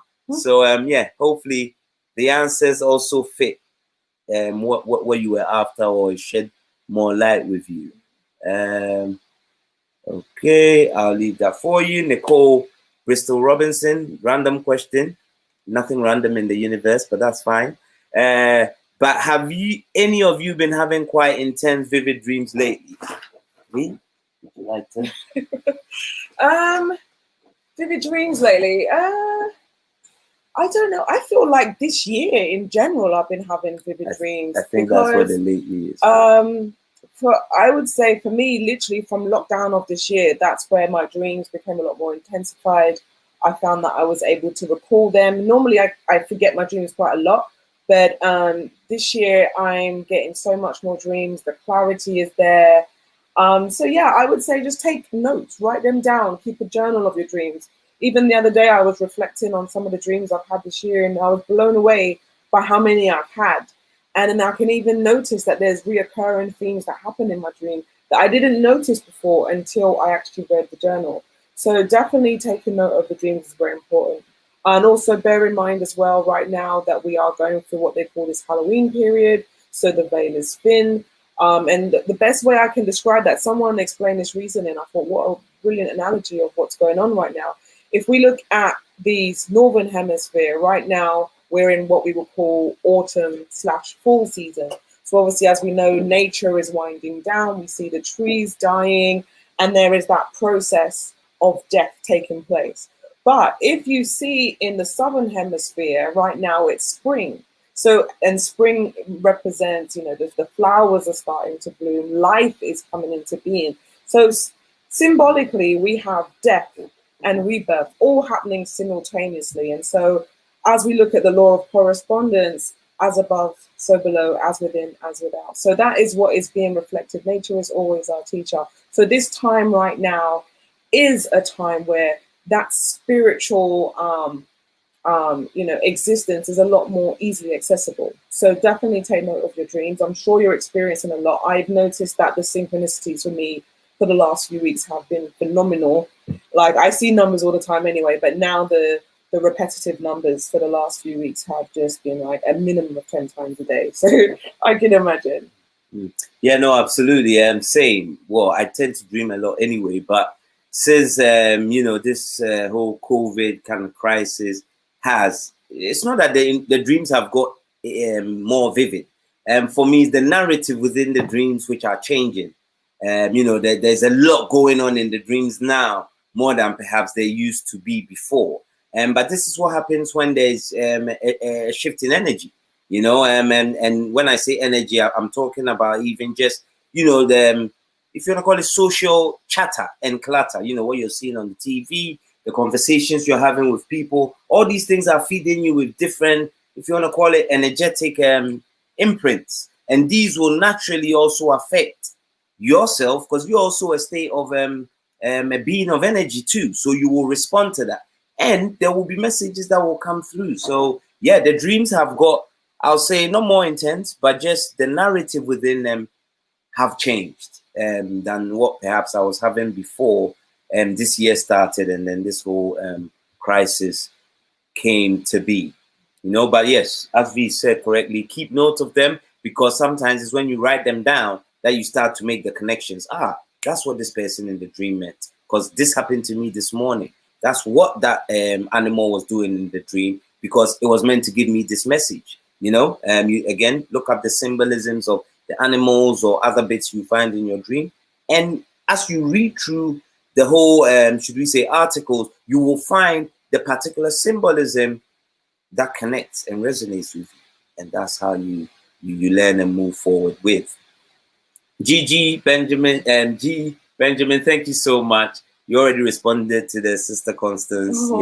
Yes. Appreciate that so very much. Thank you, G. Benjamin. I know. There's a lot of juggling going on, you know. Yeah, we are doing our best to respond to everyone. You know, initially it was meant to be an hour and a half, but we're going to extend it and give it up until the 2-hour mark, because we're still slowly going through the questions. We're doing our best, family, so please bear with us a bit, yeah?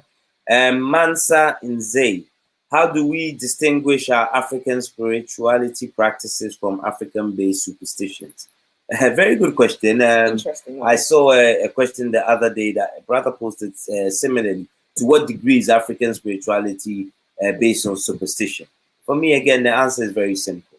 If all your practices you're doing, you've still never even seen one single reflection back at yourself.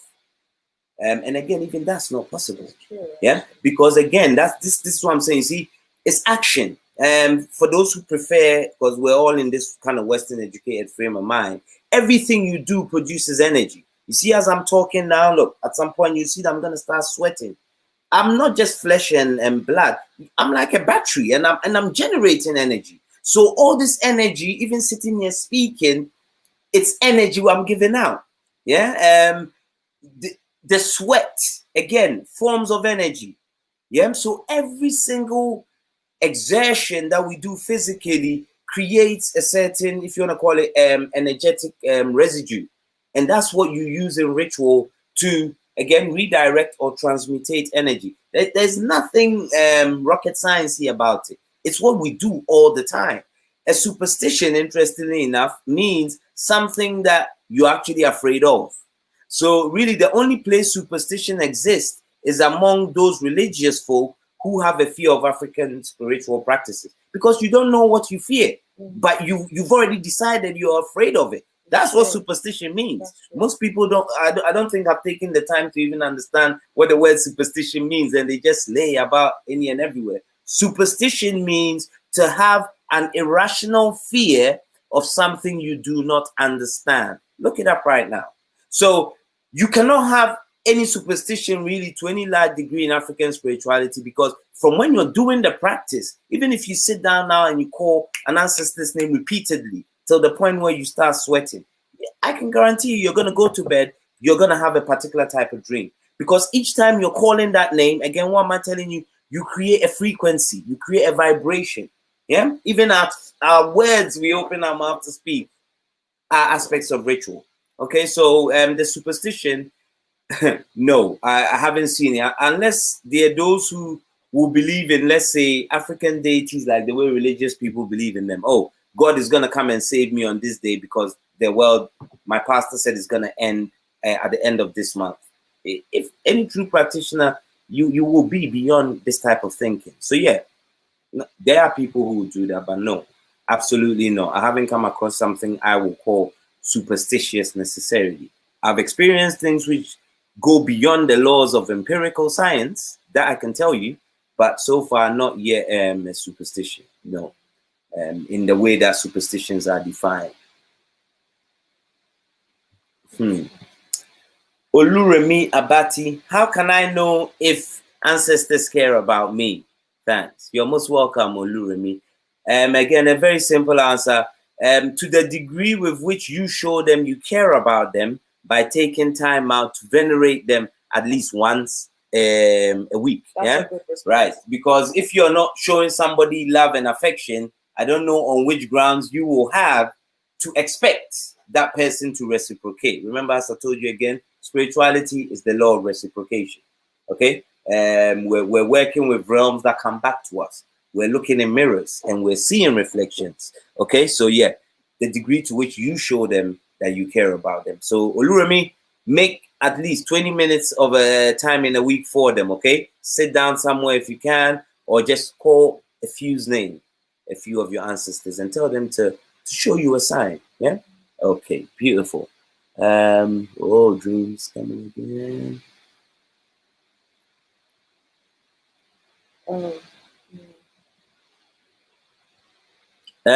Is Indian and African spirituality similar?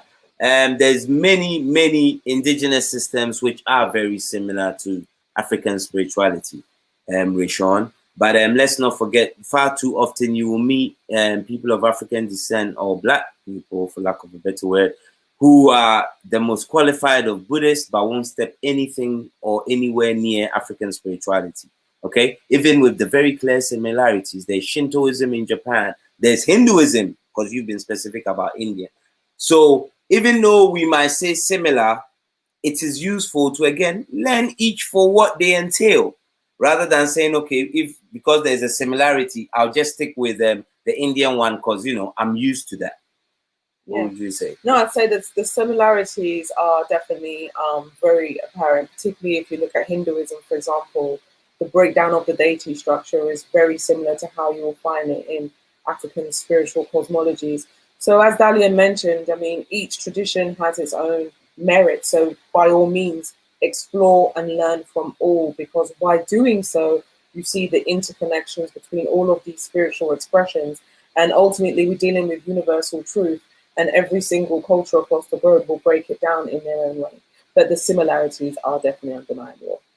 Beautiful. And just to pick up Ifwa Shrewa, if I know I truly am a healer medicine woman and I've taken many paths to get there, most recently I'm an comfort in Akan tradition. Is it wise to seek other Akan lead or comfort for learning the medicine? Absolutely. Ifwa. Else how are you gonna learn? Learning is expansion, and we can learn from any, every, and even in every moment. Yeah, absolutely do that. Not just Akan or comfort. You can also check out some Zulu Sangomas if you know any, or any other indigenous tradition within Africa that you may know one of the initiates. You share energy and you can mold and fit it even into some of your own practices.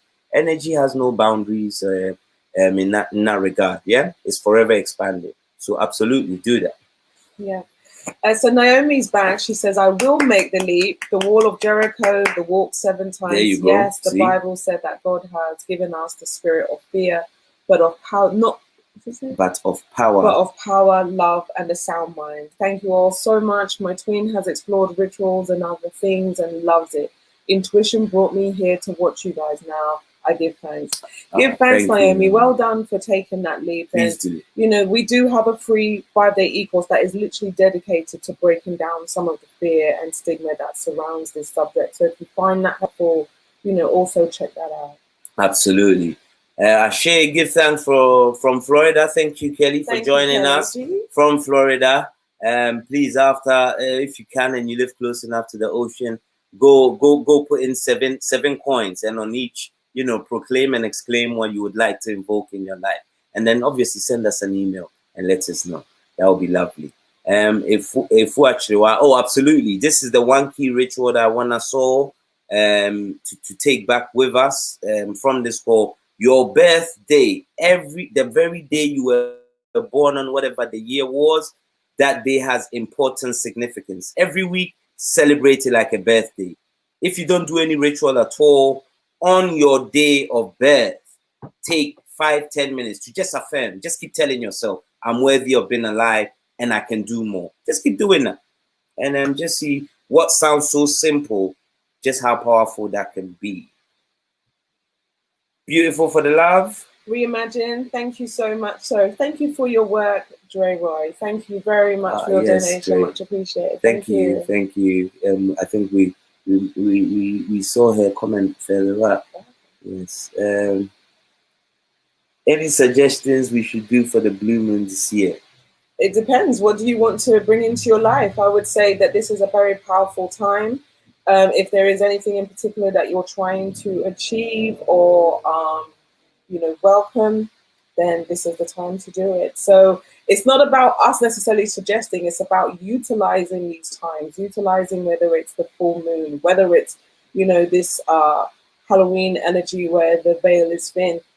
What is it that you need right now? And that will be the answer of what you can be doing right now. Absolutely. And even as you've said that, one of the things that we have to mention, because it's worthwhile with this Halloween, you see, we know, again, Halloween is also a tradition that has been bastardized, going back to the Romans, because it being the Romans on conquering the indigenous people of this place, they might call the UK especially, and started giving them names like pagan and all these other derogatory words. Okay, when you check most indigenous spiritual calendars, because they are all based on the movements of the moon, what they call lunar calendars, you find that certain festivals, ceremonies, they all correlate.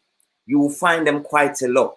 So in these moments or times, there's always a certain alignment of the planets that changes the way we interact with universal forces. You know, whether we might go as simple as talking about gravitational forces. So in these moments, there's always great potential. And what you do with your ritual is to plug it into this abundance of energy and see what you can harness from that. That's key. Okay, so this today happens to be one such day. Tap in. You know, yes, your dreams are very vivid. Don't you find it funny, Kelly? Well, funny, not so but funny. All the way in Florida, you're having vivid dreams. Nicole, who I believe is in the UK, is also having vivid dreams. Myself and Verona having our own versions of, because it's the energy of the time at the moment. Yeah, we're all getting affected psychically. How do you know what's right? How did you know this is it? We need more context to the question because it's not clear what you're referring to. So if TJ, you want to kind of elaborate more, then we can answer your question. Yeah. Cool. Yes, Taiwo in the Caribbean is also having the same. So Nicole, Kelly, you're not alone. We are not alone. Yes. Candice. Okay, I keep having dreams about water or seeing and talking to sea human mermaid. I heard seeing that dreaming about mermaids is a sign of bad spirit. I don't know why that would relate to bad spirits, but if anyone's familiar with Yemoja from the Ifa tradition or Mami Water, that would just indicate that you are being communicated by this water element. And so I would say, have a look into these names. So as I said, Yemoja, there's Mami Water. Have a look into what they represent and why you are getting these particular dreams. It sounds like there is a message there for you. And I would say it's very important not to just jump to a fearful or negative perception of the meaning, but then have a look. I'd also say in the dream, what else was going on? Pay attention to the dream. Was it a negative experience in the dream? Was the mermaid trying to help you? All of these will add additional clues to what the dream is about. But for me, that is definitely you're being contacted by these particular energies, and find out what exactly they're trying to tell you. Well, even if we look at mermaids on a certain level, a mermaid is like in a state of two realms, isn't it? Yeah, being able to live in water and just on a symbolic level, being able to survive in water and survive in air. That's more a sign of adaptability to events and things you're going through, rather than just jump into bad spirits. What's a bad spirit? We have good spirits as well as bad spirits within us. That's what makes us whole.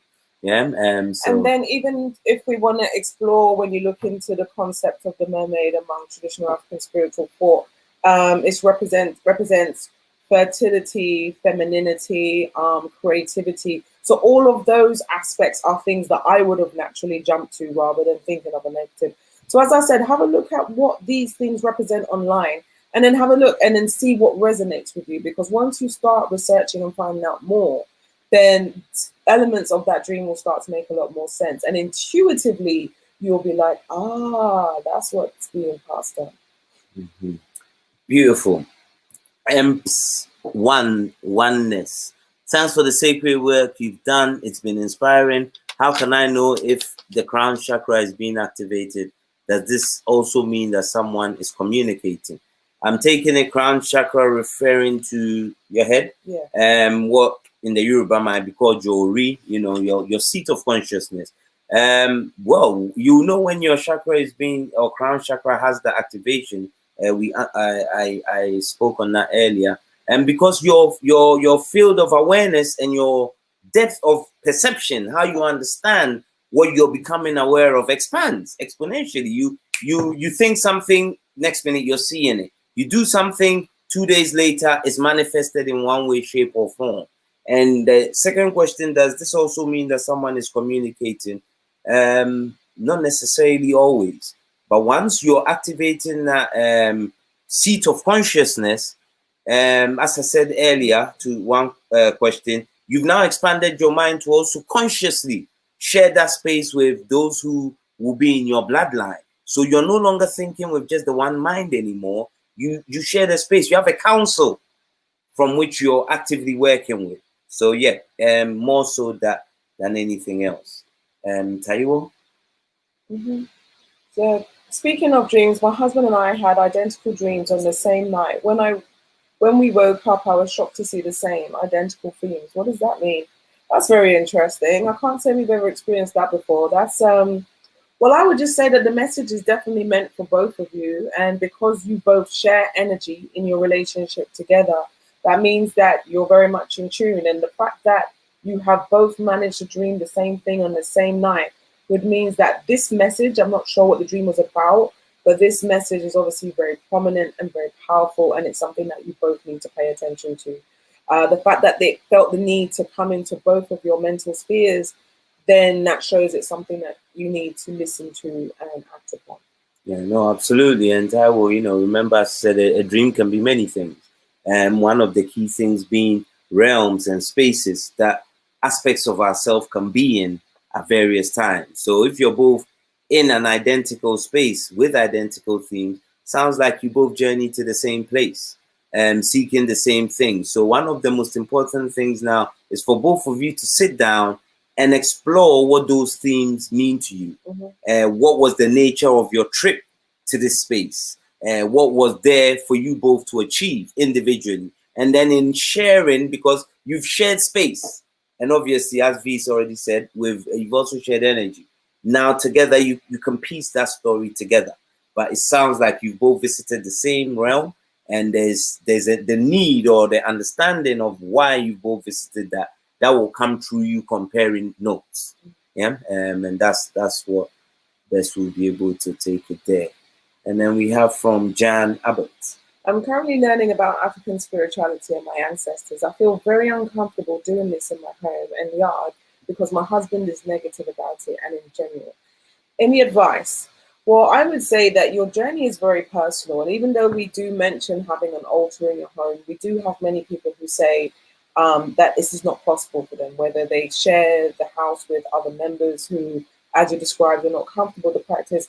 You can keep it very discreet. So what I would always suggest to people, if you do want to practice any form of ancestral veneration where you don't feel like you can put an altar, you can do many things. So you can still light a candle in their honor. It's just a lit candle. You can pass it off as you're doing your oil burner in your house or whatever. So you're setting that intention. You can also pray onto a glass of water. You can say your invocation, calling your ancestors, and then drink that water, because water carries memory. And by you even drinking that water, you're invoking that ancestral DNA within you anyway. So that's something you can do. You can also have a pot plant in your house and also water the plant. And once again, every time you pour the water into the plant, you call upon your ancestors. You ask them to help guide you and be present with you in your life. So these are very simple things you can do. Another thing, what you can do is you may have a tree or a local park or somewhere you can go. You can create a sacred space outside of your home. So this can be where you go and you may do pour libation there, or you may leave food offerings outside.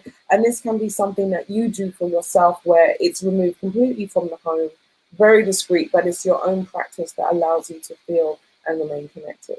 Absolutely. Wow. Good feedback there. Kelly G's also added some for you, Jan. She went through the same thing, and her advice is to find a sacred space to do your own learning and practice until your loved ones are comfortable with your spiritual tradition. Exactly. Absolutely. It can be so hard, especially because, especially with African traditions, people want, you find couples who might be, for instance, Christian or Muslim, and then they will find space to give these two religions respect and just that space. But because the African traditions are still not, should we say, given any recognition to that degree, yeah, you find that even loved ones, parents, and they kind of project. And this projection itself is also energetic. And it doesn't really make the space for ideal conditions to venerate and do the work. However, remember, our sisters have been able to retain and preserve this under worse conditions. So likewise, so we can. It's not ideal, but I think if you keep working in that space, Jan, you can also change the energy, the vibration, and the nature of his attitude towards your own learning. Okay, we're fast running out of time, family. We only have 4 minutes, so sadly we're gonna have to wrap up. There's a few questions. There's only one actually. Oluremi, I really J La Forest, good brother. Ayibobo, give thanks for passing through. Oluremi, why do you need your ancestors to survive today? Well, I'll tell you what. Again, if you didn't have ancestors, you wouldn't be alive today.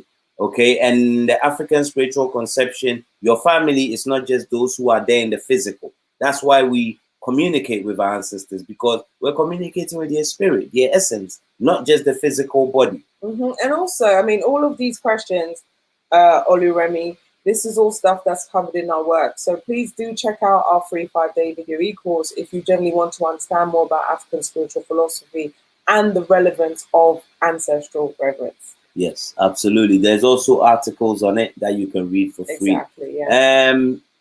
Tujay Macy, is Guyana's Comfort a breakaway from Okomfo in Akan? No, absolutely not. Tujay, in the same way that Haitian Vodou is not a break from Benin or Vodou from Dahomey or the Ewe. It's a continuation. It's a retention of it.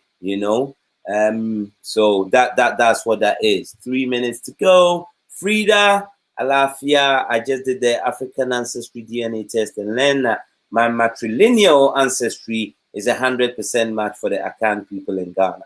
I really want to start practicing the indigenous religion. Frida, you're in safe, comfortable space.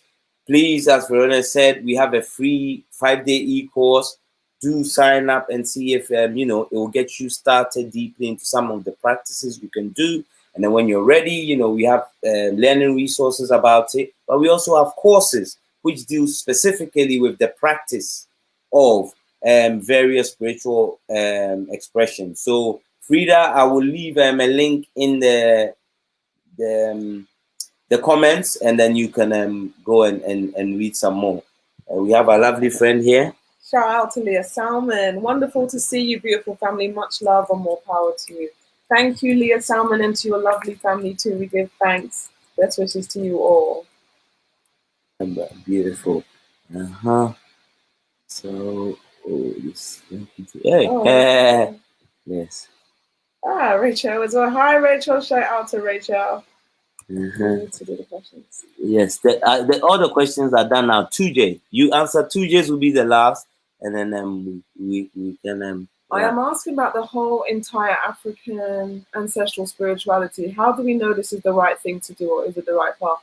Well, that's something that you're going to have to come to with your own self.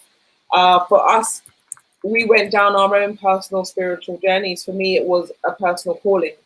I never really resonated with the teachings I was raised with in the home, which was Christianity. As I got older, I still was very much not interested in Abrahamic spiritual thought. But then for me personally, I went down the road of the sort of New Age teachings, and I felt that some of the knowledge shared there resonated with me personally, but I just couldn't understand why it was so Eurocentric. So that kind of pushed me off a little bit and made me want to start digging more into my own African ancestry and looking more into indigenous cultures, period. And so you're asking about whether African spirituality is the right thing. Well, I would say, why would learning about your own DNA and connecting with aspects of your own self be even considered negative? Like, that's you. That's an extension of you. Well, that's like asking if you deserve to be alive. Then why are you here, 2J? Because you're being born out of that expression. that ancestral lineage that the whole world shares, not even just those of us with high degrees of melanin, you know. So asking if it's the right thing to do is pretty much almost like asking if it's the right thing to grieve. It's alive. It's why you're also alive. So no, there's no is it the right path? The right path to where? You know, yeah, it's a path for you to discover yourself. So how can it not be right, if you will?